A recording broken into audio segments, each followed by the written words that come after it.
In this tutorial, we're going to look at how to execute code conditionally. So to get started, let's close our scope.java file, right-click the default package, select New, and Class. I'll call this class Conditionals, and click Finish. I'm going to create my main method inside of the conditionals class by typing main and pressing Ctrl plus spacebar and hitting enter. Now let's have our program produce some output. I'm going to put a couple of print lines in here by typing SYSO, pressing Ctrl spacebar. In the first one I'm going to put a string that says hello, and I'll do it once more with a string that says goodbye. And if we run that, we'll see that hello and goodbye is printed to the console. So what do I mean by executing code conditionally? Well, so far all the code we've written in this series has executed in a sort of linear top-to-bottom way. Everything in the main method and the methods that get called from it gets executed. Now we want to be able to test if a given condition is true and only execute some code when it is. And if it is false, we could skip that code or execute something entirely different. The way we do that in most programming languages is with something called an if statement. So, to give you an idea of what an if statement looks like, I'm going to go to the top of our main method, and inside of a comment, I'm going to type if, parentheses, some expression that evaluates to true, close parentheses, and go in a bit and say do something. So that's the general form of an if statement. So let's make our systemout.printlines execute based on conditions. So above our systemout.println hello, I'm going to type if and then parentheses. And now we need some expression that evaluates to true. The simplest one to use is a simple boolean, and a boolean can hold two values, either true or false. So we could just say if true, then execute this line. And typically lines inside if statements are tabbed in. We also usually want to surround the code executing after an if statement with curly braces, just like you would with a method. So after if true, you would put an opening curly brace, and after our printout, we would put a closing curly brace. And now, if true, which is always true, we'll run all the code within the curly braces. Then the if statement ends and we'll continue with our program. So we can run that, and just to show you it works, we'll see hello and goodbye is printed to the console. And now if we change true to false and run it again, we'll see that only goodbye has been printed to the console. So our program skipped executing this line of code because it did not pass the condition. Now instead of just saying if true or if false, I'm going to create a variable. And the variable will be type boolean, and we'll call it say hello, and we'll set it equal to true. And now instead of saying if false, we can say if say hello.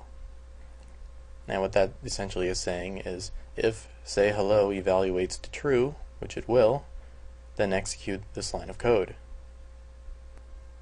I'm going to create another variable called boolean say goodbye and set that equal to false. And down here I'll surround our goodbye printout with an if statement. If say goodbye, opening curly brace, closing curly brace, and tab it in. And now if we run it, we'll see that only hello is printed out because goodbye is false, so this line does not get executed.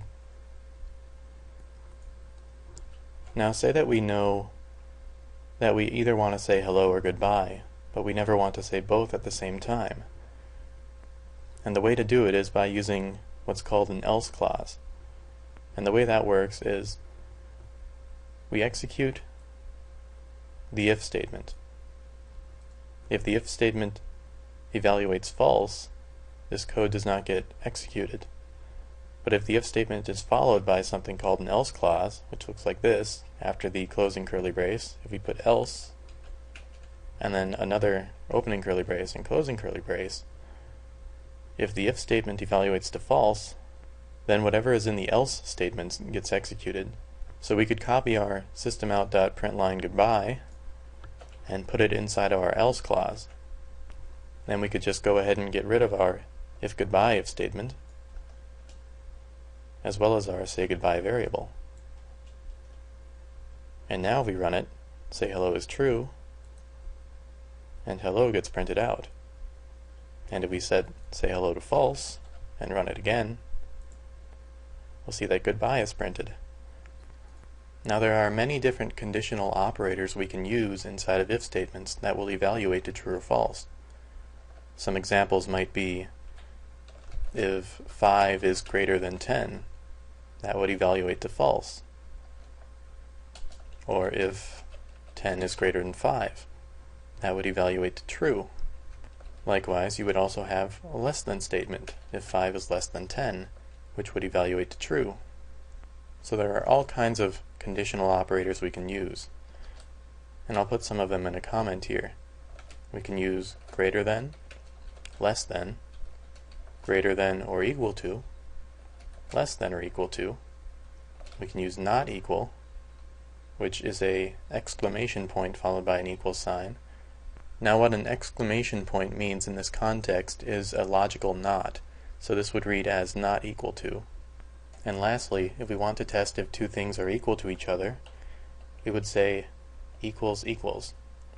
Now this double equals operator is the source of a very common programming mistake. For example, if I was going to write an if statement and I wanted to test if some variable x is equal to 5, it's tempting to just write it as this, as if x equals 5. But the way Java interprets this is it gets to the if statement, it then evaluates what is inside the if statement, which isn't testing equality, but is actually assigning the value 5 into x.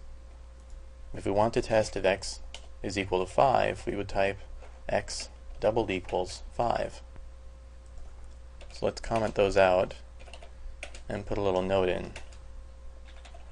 So if x single equals 5, that will assign 5 to x. If x doubled equals 5, it will test whether x has the value 5. In other words, it will either be true or false. Now, with an if statement, we can also test if multiple conditions are true, or if only one of several conditions is true. And the way we would do that is to use operators that test whether some condition and another condition are true, or if some condition or another condition are true. So what we need is an operator for and an operator for or. And in Java, the and operator looks like two ampersands, and the or operator looks like two vertical bars, which on my keyboard is shift plus backslash. So to demonstrate these, we could write an if statement like if true and true, system out and executed. And if true or false, system out or executed. And if we run that, we'll see that both of them got executed. So we could change this up and say if true and false, and if false or false, and we should see that neither of them gets executed. Now you can accomplish this same functionality by embedding if statements inside of other if statements. So in this case, if true and false, I could take out the and false and say if true, and then whatever is inside of these curly braces will run. And inside of the curly braces I could say if false, and put another set of curly braces, And now if true gets evaluated, and whatever is inside of if true gets executed, which happens to be another if statement, which evaluates to false, so this line does not run. So logically, if true with an if false is equivalent to if true and false. So I'm going to go back to what we had before by undoing. So now let's create a more practical example. Let's say our problem is we're creating a video game, and our character is on the screen, and we want to test to see if our character's exposition is going off the screen, either on the left side or the right side. So how could we set that up? Well, let's create a variable, and we'll say int player x equals 50. So this variable represents our player's exposition on the screen. So what we want to do now is to test if player x is either less than 0 or greater than whatever the width of our game is. So we'll be going down here to the or statement, and first we would type if player x is less than 0. So if this evaluates to true, it means our player is past the left side of the screen. Or we want to test if player x is greater than, say, 800, which would mean our player is past the right side of the screen. And then inside of the if statement, we could put some code that reverses our player's direction, so that if the player gets to one side of the screen, he'll reverse directions and go towards the other. So let's put a comment above that if statement. So we'll say if our player is past the left side of the screen, or if our player is past the right side of the screen. And if either of these is true, then execute the code inside of the if statement. Now there's one last thing I'd like to talk about with if statements, and that is that you can chain them together. If we go back up to our first example, where we say if say hello, we could actually chain several conditionals together. And to do that, I'm going to create another variable called say hey, and set that equal to false initially. And now we'll say if say hello to this line of code, else if say hey, we'll change goodbye to hey, and finally else say goodbye.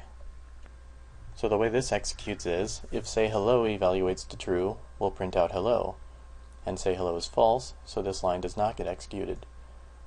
Else if say hey evaluates to true, print out hey, and say hey is false, so this line does not get executed. Else systemout.println goodbye. So because neither say hello nor say hey were true, we get to this else statement and goodbye is printed out. If we run it, we'll see that. But if we were to set say hey to true, for example, and run it, we'll see that only hey is printed out. So the way a chain of if statements gets evaluated is only the first statement to evaluate to true gets executed. And what I mean by that is, if say hello is true, the rest of this does not get executed. If say hello is false and say hey is true, the else does not get executed. And if both say hello and say hey are false, then only the else is executed.